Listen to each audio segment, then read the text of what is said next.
I will now call back to order the City of Lake Forest School District 67 Board of Education meeting for March 18th, 2025. May I have a roll call, please? Ms. Engelberg? Here. Mr. Adamo? Here. Mrs. Shohan? Here. Mrs. Bernal? Here. Mr. Remus? Here. Ms. Yan? Here. Mr. Karar?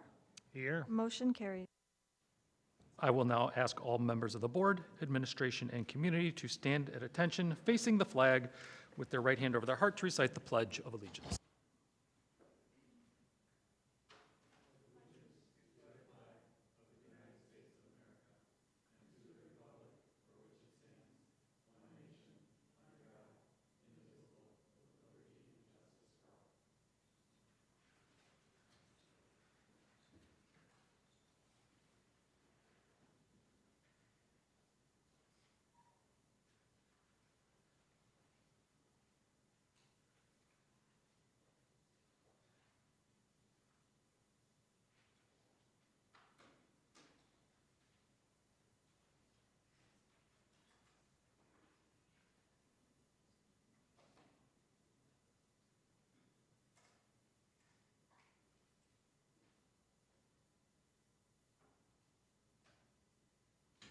All right, may I have a motion to adjourn to the public hearing for reduction in workforce?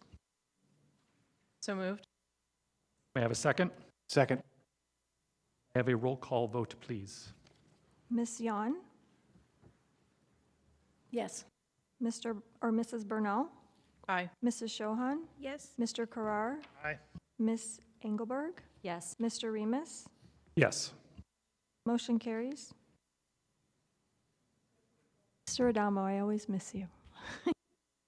Yes.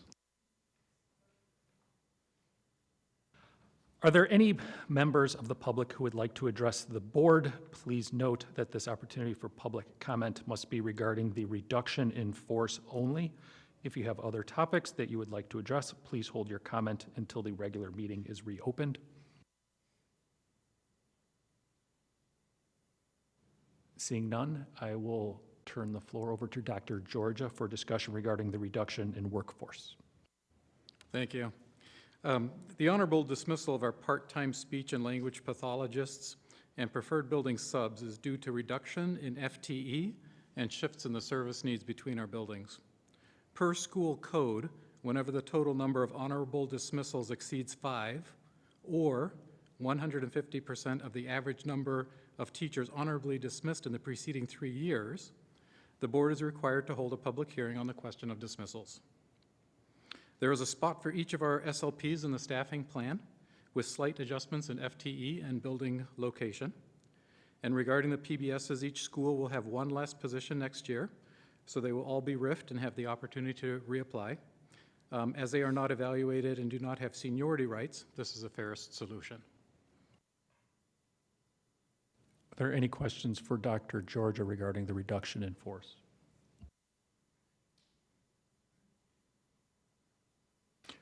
May I have a motion to adjourn the public hearing for reduction in workforce? So moved. May I have a second? Second. May I have a voice vote, please? All are in favor, say yes. Yes. Yes. Aye. I will now call back to order the regular meeting of the City of Lake Forest School District 67 Board of Education meeting for March 18th, 2025. May I have a roll call, please? Mrs. Bernal? Here. Mrs. Shohan? Here. Mr. Adamo? Here. Mr. Karar? Here. Ms. Yan? Here. Ms. Engelberg? Here. Mr. Remus? Here. Motion carries. For the President's report tonight, I wanted to touch on an issue we're going to hear more about a little bit later, and I don't want to steal the thunder of Dr. Hermes and Mr. Mortensen, but the topic is what it takes to keep this district running, the infrastructure, the maintenance of the schools, the maintenance of the buildings. It's a substantial investment that this community makes, and I want to provide the board perspective on that, which is the financial planning that it takes to account for all of these important issues is of critical importance to the board including long-term planning. The board doesn't want surprises, the administration doesn't want surprises, the community doesn't want surprises when it comes to spending. And so the administration has spent a lot of time analyzing the buildings, investigating what it takes to maintain them, expenditures over the next 10 years, and the substantial investments it's going to take to maintain them in very unexciting but very necessary ways, such as repairing roofs, repairing HVAC, maintaining all the mechanicals. That takes a lot of money, and that money has to come somewhere. And so we have taken very seriously our obligation to be financially prudent and plan ahead. And what do the next 10 years look like? How much is it going to cost, and where is that money going to come from? So that is something that the board, in cooperation with the administration, has spent a lot of time talking about over the past year. We're going to hear more about it later, but I did want to provide that perspective from the board in terms of some of the work that we've been doing and how important it is for us to get that financial obligation, that financial stewardship right. So with that, I will turn it over to Dr. Montgomery for the superintendent's report. Thank you, Mr. Remus. These three youngsters that are on the screen right now are some Everett students who are demonstrating or sharing their islands that they created with palm trees and sand. And as we quickly embark on the spring break season later in this week, I think it's just wonderful that they are ready and ahead of schedule, ready for those palm trees that some of us will be seeing. Tonight's report covers several topics. I promise that I will move through them quickly, but there's a lot of great things to share about what's happening in 67. The first one is something that happened as recent as last night, where Lake Forest High School choir performed a special song, "Where Do the Colors Go?" during the spring concert. It was inspired by a story written by Sheridan kindergartner Lily Odlog in honor of her big sister, Sheridan first grader Anna. Anna is 7 years old and was diagnosed with Dravet syndrome, a rare form of epilepsy as a baby.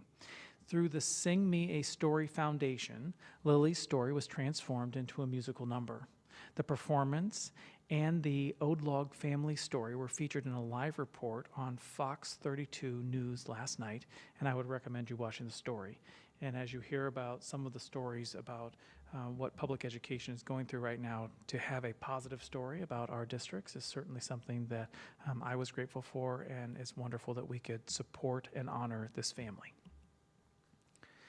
Last week, students at DPM performed their spring musical, which is Frozen Junior. It included all of those hit songs that made the song or the movie popular, both in the film and on Broadway, and our students shined on stage. We also had a Spirit of 67 grant where Liz Hara visited Cherokee, Sheridan, and Everett last week, where Liz shared about her Emmy Award-winning performances as a Sesame Street puppeteer. She's also part of the creative team. She taught all of the students about the different types of puppetry and allowed them to help out as needed. I'm excited to share that we have found a replacement as Ms. Keyser is moving on in her role of Director of Teaching to take a more active role at home, supporting her own young students. And the search was quite comprehensive. There were many different steps, and I want to thank both Dr. Georgia and Dr. Fitzsimmons for their leadership in this. We had 80 qualified applicants pursue this opportunity, which is a testament to the quality and the excellence that this district represents across the not only the North Shore, but the state writ large.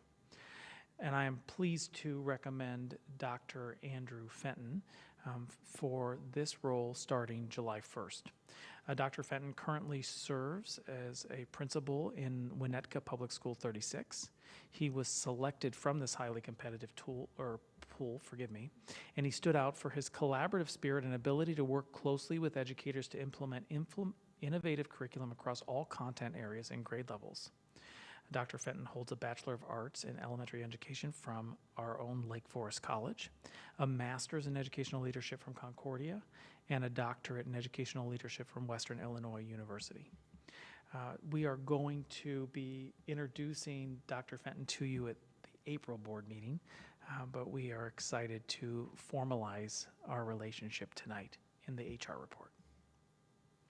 This morning, it has been a whirlwind of a week and a half. This morning, thanks to Dr. Kavanaugh, we welcomed the community for our Cherokee Learning Walk.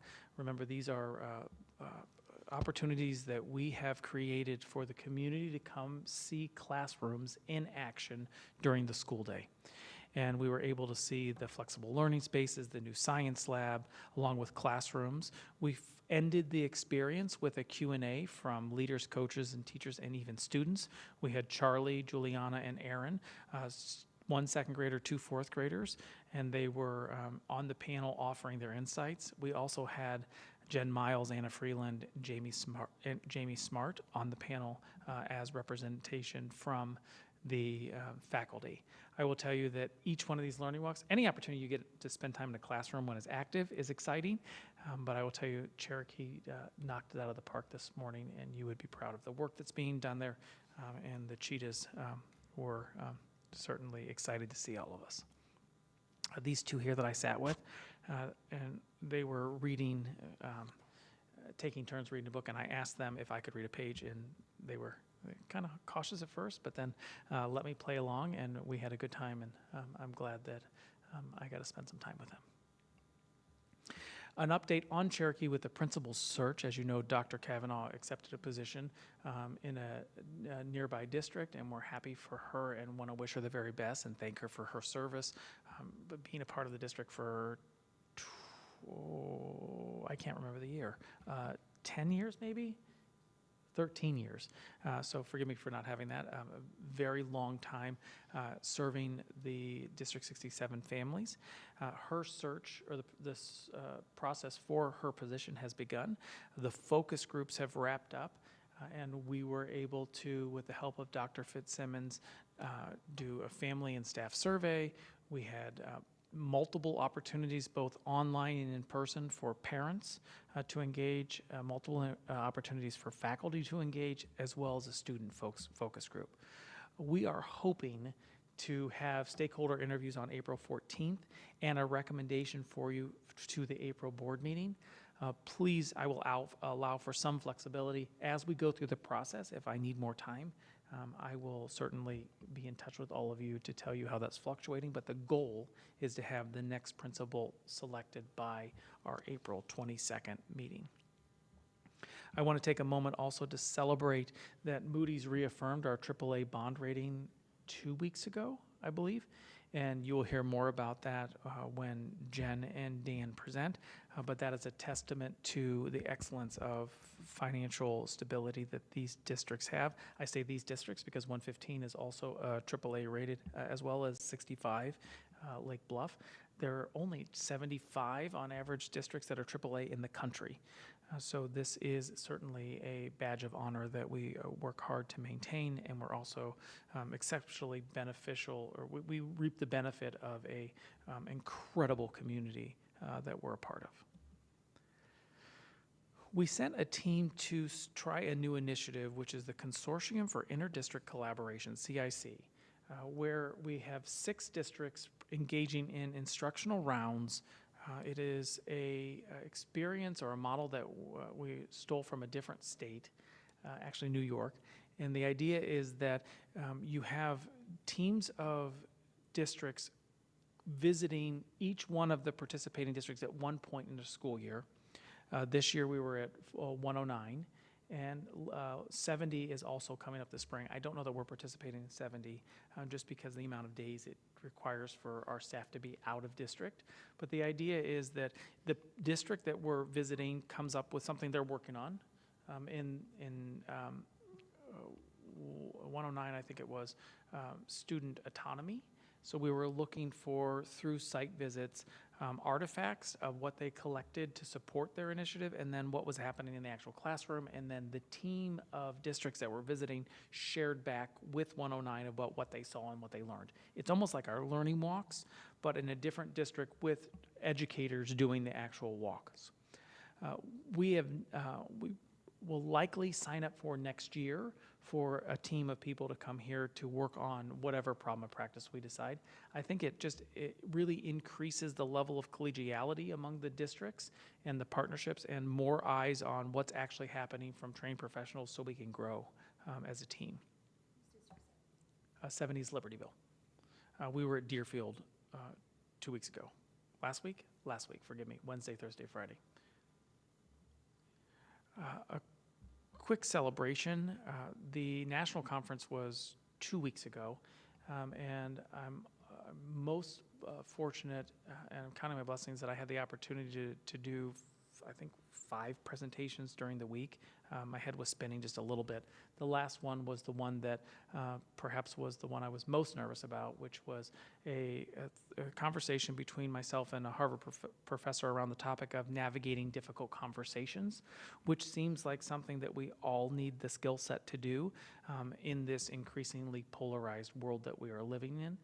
I was thrilled to have the opportunity, and the professor, his name is Tim, he would offer the research standpoint, and then I would offer the practitioner standpoint, and we went back and forth in the conversation, and it was a great experience to have those conversations with somebody who was leading the work in the country. On April 3rd, our commitment to bringing experts to our families continues with Doug Bolton coming to talk about his new book that was just released, I think, earlier today, and it is available not only at the library but at the Lake Forest bookstore. And he is going to be talking to us about the role of interconnected communities in guiding children towards a healthier, more resilient future. The conversation of we have students for 6 hours, and there's 18 hours that they are not with us, either in extracurriculars or at home, and the power of the community supporting young people to help them grow and be successful is reaffirmed with Doug's research, and I hope you join me for that event. Last week, I told you it was a busy couple weeks, Ellen Galinsky was hosted in partnership with the APT, and I had the opportunity to interview Ellen on her recent book, The Breakthrough Years. It was exceptionally well attended, and I think that anytime you get a chance to visit with Ellen Galinsky, you grow as a human, and it was well received from our APT community that were present, and I was grateful for her. She actually spent time with one of our students the night before, kind of getting some perspective on what it's like to be a student in Lake Forest, and I thought that it was wonderful how she integrated in those themes that she heard from the student and how transferable it was to other student experiences. Community outreach continues to be a priority. In the last month, we had the Lake Forest Lake Bluff Chamber of Commerce Realtor Breakfast. We had LFHS 101 that Dr. Lennart and her team led. I do an annual presentation to the ministerium, which are the local pastors in the communities, and talk about what's happening in the schools and answer questions that they have. We are doing our annual presentation to Lake Forest Place on April 4th. So we continue to go out into the community or invite the community in so we can make sure that our community knows all the wonderful things that are happening in these districts. Spring break begins on March 22nd. This is very Lake Forest-like, but I would like to remind you, even though the Montgomerys are going to be guilty of this, that there is school on Friday. In 67, 1:15, there is not school in session. We have a very fluid last week before school in Lake Forest. So just know that if you're confused and you want to know if when we have school, Friday is open for 67, closed for 1:15. I hope you have a wonderful spring break. And this is a Sheridan student just showing us what we need to do when we're relaxing next week, either at the beach, Europe, or here in beautiful Lake Forest, just chilling out. Thank you, and that concludes my report. Any questions for Dr. Montgomery? Nope. At this point in the evening's agenda, this opportunity for public comment will be limited to comments about this meeting's agenda items only. Please hold all other comments until the following opportunity for public comment later during tonight's meeting. Are there any members of the public who would like to address the board? Seeing none, we will move on to the next agenda item, which is the Health and Life Safety and 10-year plan update. And I'll turn it over to Dr. Hermes and Mr. Mortensen.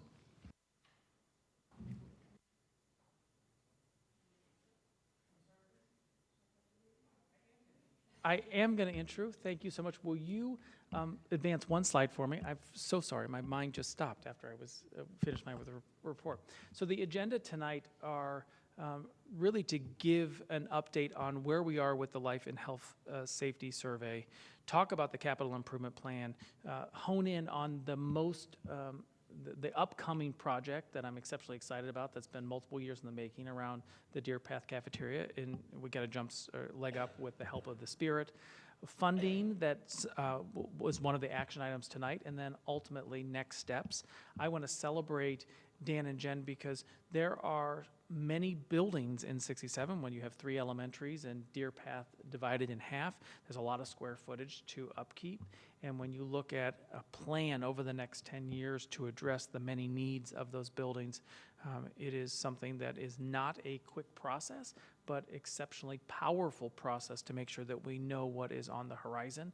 And I'm confident that you will, as a community right now, the board members have heard most of this, but we want to make sure that we are educating the community on everything that has happened and what is on the immediate horizon. All right, good evening, everyone. So as far as our health life survey goes, so we engaged with our Perkins & Will architectural record last year to conduct our health life safety in District 67. It's required every 10 years in all public schools in the state of Illinois. Our architect or engineer has to perform all of the work regarding a health life safety code. Currently, we're in 180. That code keeps creeping up, 160, 170, 180. So this is the most current that we're under right now. And when they go through this process, there's 3 different categories. If you look at the sheets that I provided you in your folder, there's some, I wanted to give you a draft version of what's currently submitted to the Regional Office of Education, approved through the Regional Office of Education. It's sitting in with ISB right now. But when you look on there, you'll see A, B, and C under the schedule of the violation. So the A is the urgent, has to be completed within 1 year. The required is B, 5 years, and then the recommended, we can address it as we deem it appropriate. There's no timeline to it, and that is listed as C in the paperwork that I provided. The capital improvement plan portion of it, which I'm really excited about. This is going to be our roadmap for the district as we look forward, as Mark spoke about earlier. What do we need to do to plan for upkeeping our buildings, just like you would at your home? We have to plan for our HVAC, electrical, plumbing, fire protection, windows, doors, lighting, sidewalks, parking lots, caulking, building envelope. You drive by many of our buildings and you can see that the outside of them definitely needs a refresher. So that's when we talk about the building envelope. We talk about that, the windows, masonry, siding, et cetera. And then any planned renovations that we talked about. DPM cafeteria we'll touch on again in a minute.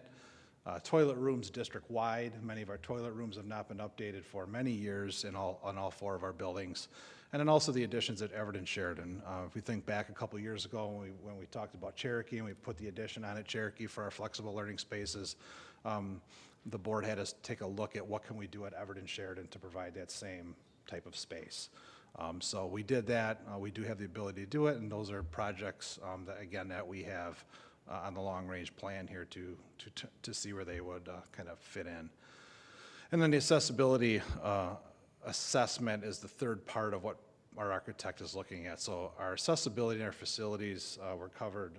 We've gone under the guidance of the American Disability, the ADA checklist, and we also look at the Illinois Accessibility Code. So we balance between those 2 to find the most safe and inviting building for our buildings, so we remove all those barriers that anyone would have coming in at any of our facilities. So in the Deer Path Cafeteria, which is actually going to really kick off June 9th with the heavy work, but we're going to start a little bit of work next week over spring break. We have some flooring that needs to be removed in our hub area. Currently, the tech office is in there as well, and it's on the east side. For those of you familiar with the area, it's on the east side of the cafeteria. So we're going to go in there, we're going to remove the flooring. We're just trying to get a jump. The schedule is really tight from June 9th through the middle of August to turn everything over. So we feel by grabbing this week of spring break, getting that out of the way, when the contractors come in to start the demolition, we can just move forward, and we can get 20 contractors instead of just one contractor moving the flooring. So we're excited about that work next week. Our project scope is our punch-through windows in the serving line where the kids queue up now. I think if we'll have some renderings here in a minute you can take a look at, but that's exciting. Kind of right now it's really tight in there for the kids when they're in line. This is going to open it up where the outside you can see in a little bit into the kitchen. New ceilings. The single stall restrooms, again, that are adjacent to that hub area are going to get a refresh. There's 2 current single stalls there right now that are, again, very aged, so those are going to get a refresh. It's kind of the finishes in there, et cetera, will be something that we're going to look at when we talk about doing the restrooms in the rest of the district. Kind of take a look at what we did here. Do you like it? What don't you like? And then we'll move forward again with kind of carrying that throughout the rest of the district. And then also another big improvement in the hub area right now. We just have a single 36-inch door, wood door that goes into there. We're going to open that wall up that adjoins the hub to the cafeteria. It'll be a glass wall, movable, so we can open that up, and then we also have a line of sight for supervision during lunch or any other activities that students might have in there before or after school, et cetera. So that's another big improvement. I think it's going to really change the look and the feel, and actually the use of the space will be a lot more useful for many users. For those of you that do have students in this, or in some of your kiddos in the summer might be going to our parks program in the gym. We have all 3 gyms that are used by the Parks Department. They usually typically drop off in the back, go through the cafeteria, and then into the gyms, and then the Parks Department also uses the cafeteria for some of their not gym-related programs, eating lunch, et cetera. So we've already talked to Parks Department. Everybody will enter through the north side of the building, and we have some of the adjoining classrooms that they can conduct some of their business in as well. So we feel we have that covered, and if we have to accommodate, again, we have plenty of space in the building over the summer.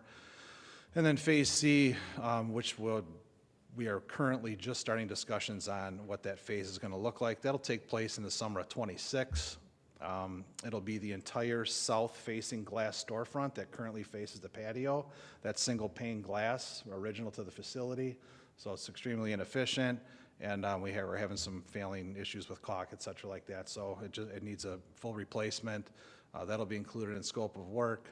And then there's a set of multi-user restrooms that are adjacent to the cafeteria as well that we're going to put into that project. Again, that'll help us, determine what we're going to do going forward with fixtures and finishes, et cetera, looking at the rest of the district. And then also some potential kitchen upgrades and equipment. We have some aging equipment in the kitchen as well.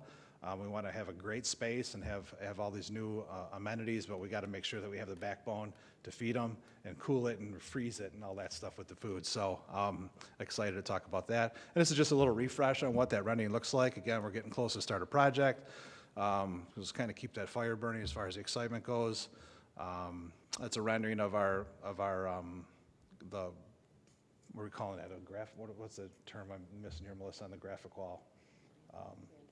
Branding, a branding wall, and then of course you can kind of see the punch through in the cafeteria serving line there. That kind of opens that up. It really is going to change the look and feel of the space again.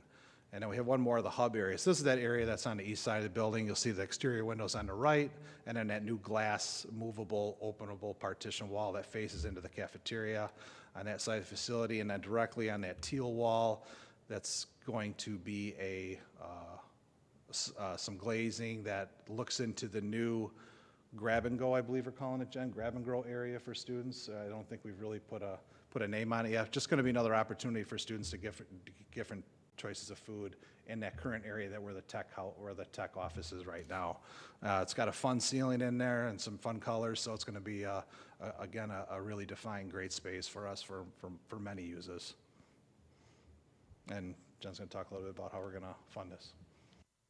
All right, thank you. So, and thank you, Mr. Remus, for the great intro earlier in the President's report. So District 67 does use a 3-tiered funding approach to our projects. It's a little different than perhaps what you've seen with neighboring districts, but fundamentally that's to avoid the need for a referendum. So I'm going to basically just hit on each of these tiers and go into them in a little bit more detail, stopping a little bit heavier on the DSEB because that is the one that the board will be voting on later tonight. But briefly, a DSEB is a debt service extension base. It has no impact on our operating funds because it is bonded debt, and that is BOE approved, so the board does take action on that every time that the district wants to extend that particular type of debt. The school fire protection and safety bonds, those also have no impact on operating funds. That is a new opportunity. That was recent legislation that was passed in the spring of '24. Again, that is also bonded debt. It's covered by a tax extension, so it does hit the tax rolls. It's very, very specific and limited categories, which is why it requires not only a Board of Education approval process, but a regional office approval and an ISB approval on very specific life safety amendments in which it can be used. So we are partially through that process, but as we'll talk about later, we're still waiting for the final approval of our life safety amendments, and we'll need to wait on that final resolution before we could proceed with any bonding related to this. And finally, we'll talk briefly about using our own fund balance and our operating funds and any operational debt. So the debt service extension base, and this is the source of funds that we are using for the DPM cafeteria renovation and other capital projects that will be prioritized as we move through the next few years. As also mentioned, we were Moody's reaffirmed for this AAA bond rating, AAA rating.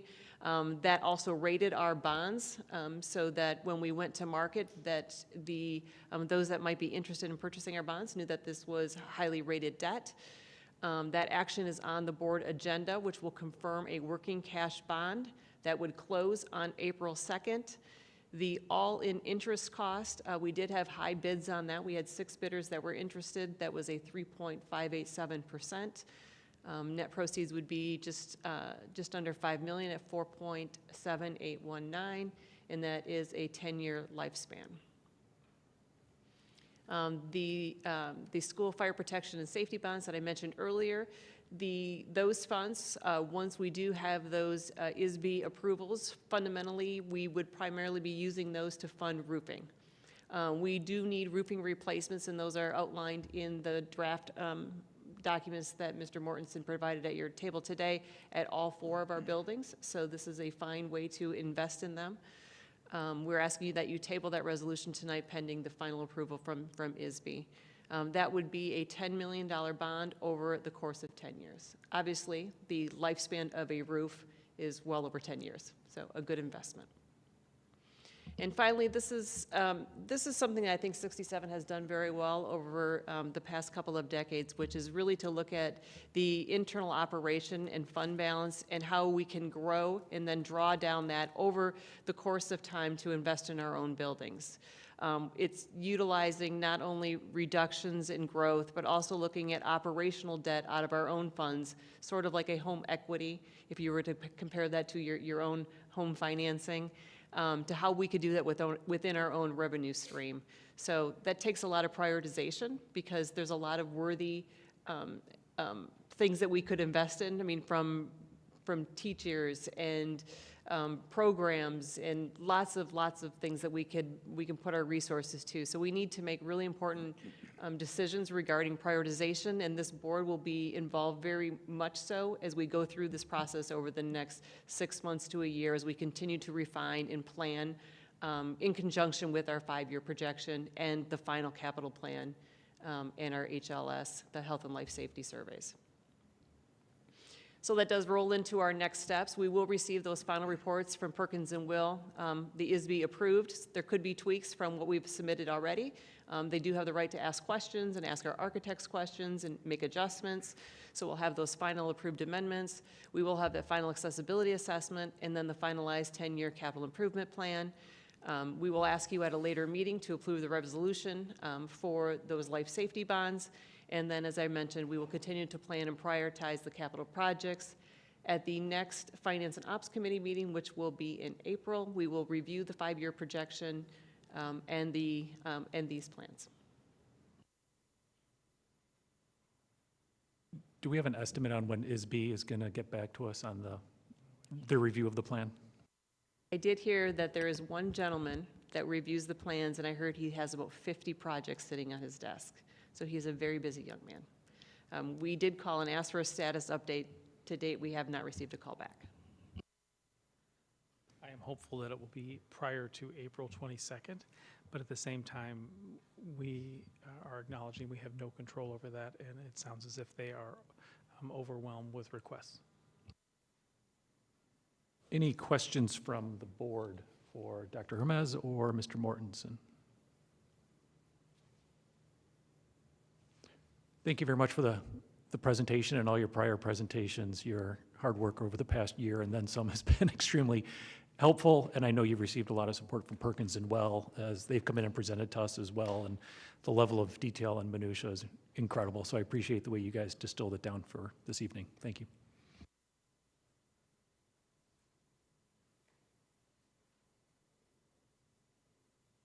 All right, we'll move on to liaison reports. Mr. Adamo, do we have a report for True North?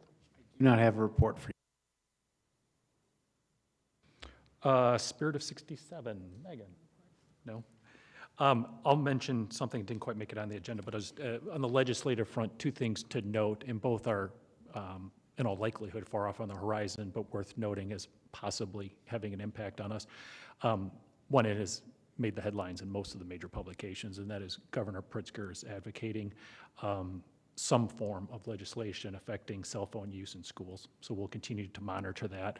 We already have cell phone policies for our schools, but we'll still monitor that and make any adjustments as necessary, and I'll keep the board informed.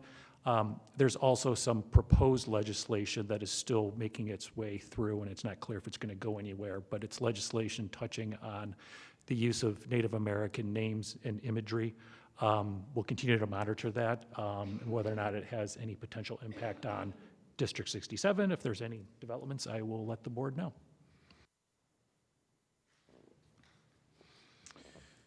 We're going to move on to the action items for tonight's meeting.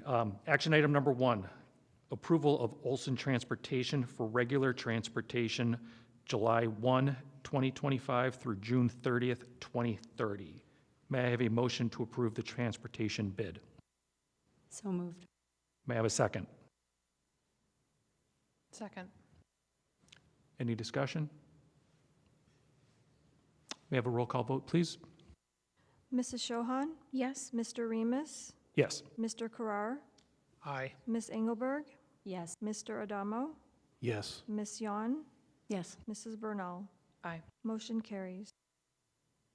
Moving to the second item, may I have a motion to approve the 2025-2026 administrative compensation? So moved. May I have a second? Second. Is there any discussion? May I have a roll call vote, please? Mr. Remus, Yes. Ms. Engelberg, Yes. Mr. Adamo, Yes. Mrs. Bernal, Aye. Mrs. Shohan, Yes. Mr. Carrar, Aye. Ms. Yon. Yes. Motion carries. We'll move on to the third item. May I have a motion to approve the 2025-2026 shared services compensation? So moved. May I have a second? Second. Is there any discussion? May I have a roll call vote, please? Mr. Carrar, Aye. Mrs. Bernal, Aye. Mrs. Shohan, Yes. Mr. Remus, Yes. Ms. Engelberg, Yes. Ms. Yon, Yes. Mr. Adamo. Yes. Motion carries. Number 4, may I have a motion to approve the 2025-2026 exempt compensation? So moved. May I have a second? Second. Any discussion? May I have a roll call vote, please? Mrs. Bernal, Aye. Mr. Carrar, Aye. Mrs. Shohan, Yes. Mr. Remus, Yes. Ms. Engelberg, Yes. Mr. Adamo, Yes. Ms. Yon. Yes. Motion carries. Number 5, may I have a motion to approve the adoption of a resolution authorizing the honorable dismissal of non-tenured part-time speech-language pathologists? So moved. May I have a second? Second. Any discussion? May I have a roll call vote, please? Ms. Engelberg, Yes. Mrs. Shohan, Yes. Mrs. Bernal, Aye. Mr. Remus, Yes. Mr. Adamo, Yes. Mr. Carrar, Aye. Ms. Yon. Yes. Motion carries. Number 6, may I have a motion to approve the adoption of a resolution authorizing the honorable dismissal of non-tenured, full-time, and part-time preferred building substitutes? So moved. May I have a second? Second. Any discussion? May I have a roll call vote, please? Ms. Yon, Yes. Mr. Adamo, Yes. Mr. Remus, Yes. Mr. Carrar, Aye. Mrs. Shohan, Yes. Mrs. Bernal, Aye. Ms. Engelberg. Yes. Motion carries. Number 7, may I have a motion to approve the adoption of a resolution authorizing the dismissal of non-tenured teacher not in final year? So moved. May I have a second? Second. Any discussion? May I have a roll call vote, please? Mr. Adamo, Yes. Mr. Carrar, Aye. Mrs. Bernal, Aye. Ms. Engelberg, Yes. Ms. Yon, Yes. Mr. Remus, Yes. Mrs. Shohan. Yes. Motion carries. Item number 8 are the general obligation school bonds, which we've had some discussion about already this evening, which we are going to table, or at least I suggest we table. May I have a motion to table item number 8 concerning the general obligation school bonds? So moved. May I have a second? Second. May I have a roll call vote, please? Ms. Engelberg, Yes. Mr. Carrar, Aye. Ms. Yon, Yes. Mrs. Bernal, Aye. Mr. Remus, Yes. Mrs. Shohan, Yes. Mr. Adamo. Yes. Motion carries. Number 9, approval of a resolution providing for the issue of not to exceed $5 million of general obligation limited tax school bonds, Series 2025B of the district for the purpose of increasing the working cash fund of said school district, providing for the levy of a direct annual tax to pay the principal and interest on said bonds, and authorizing the proposed sale of said bonds to the purchaser thereof. May I have a motion to approve said resolution? So moved. May I have a second? Second. Any discussion? May I have a roll call vote, please? Mrs. Shohan, Yes. Mr. Remus, Yes. Mr. Adamo, Yes. Ms. Engelberg, Yes. Mrs. Bernal, Aye. Ms. Yon, Yes. Mr. Carrar. Aye. Motion carries. We are now going to move on to the consent agenda. May I have a motion to approve the consent agenda items? We remove item 3, please. Yes.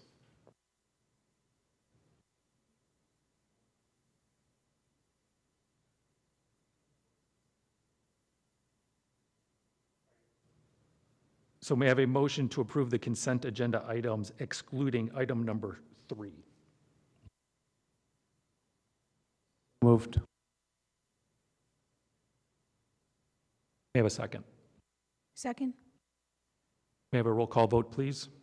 Ms. Yon, Yes. Mr. Carrar, Aye. Mr. Remus, Yes. Ms. Engelberg, Yes. Mrs. Shohan, Yes. Mr. Adamo, Yes. Mrs. Bernal.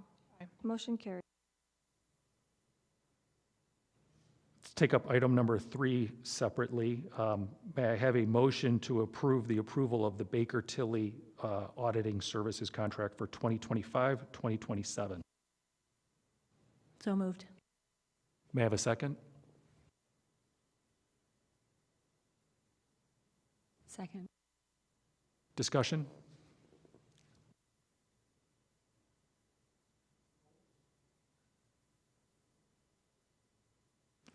All right, may I have a roll call vote, please?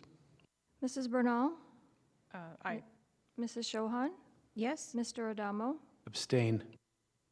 Mr. Carrar, Aye.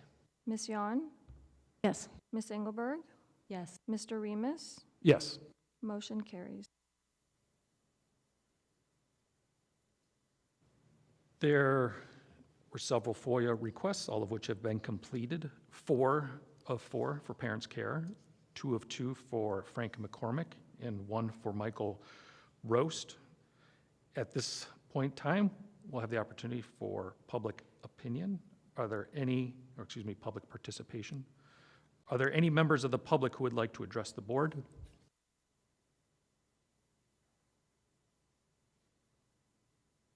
Seeing none, the next board meeting, April 22nd at 7 p.m. here at West Campus. May I have a motion to adjourn the City of Lake Forest School District 67 board meeting for March 18th, 2025? So moved. A second. Second. Have a voice vote, please. All in favor, say yes. Yes. Yes. Yes.